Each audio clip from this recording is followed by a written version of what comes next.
देणे, भगवंताचा आशीर्वाद, आई वडिलांचा आशीर्वाद, गुरूंचं मार्गदर्शन, मार्गदर्शकांचं मार्गदर्शन, एवढं सगळ्यांचं प्रतिसाद मिळाल्यानंतर मला आज ओळख निर्माण झाली. मी जर घरात बसून राहिली असती तर ओळख निर्माण झाली असती का? मला ओळख निर्माण करण्यासाठी बाहेर निघावं लागतं. आज आमची तरुण पिढी कुठंतरी ना अशी खचून जाते. कसं होईल, कसं होईल, अरे घाबरू नका, कसं होईल, फक्त पुढं पाऊल टाकण्याचं काम करा.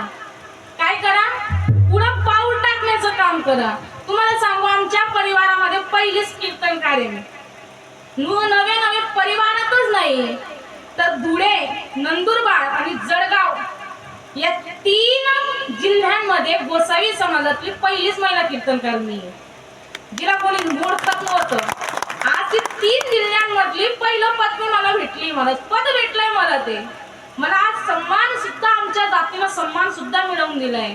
खरं म्हणजे मलाही कुठंतरी वाटतं की नाही, काहीतरी होतंय, काहीतरी करतेय.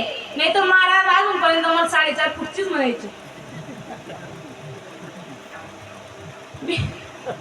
ती माझ्या सासरवाड्याची गोष्ट सांगितली तुम्हाला. ती 4.5 फूटनी काहीच काम नाही ती.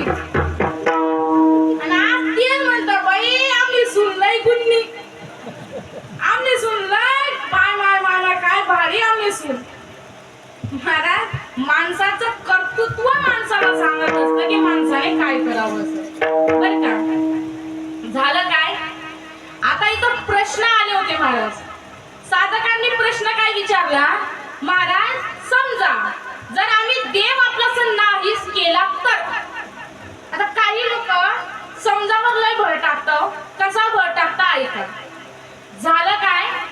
एक व्यक्ती एका साधकाकडे, एका वारकऱ्याकडे गेला आणि वारकऱ्याकडे गेल्यानंतर ते वारकऱ्याला म्हणू लागला, म्हणजे वारकरी बुवा म्हणे काय, आपण मला एकादशीचं व्रत करायचं.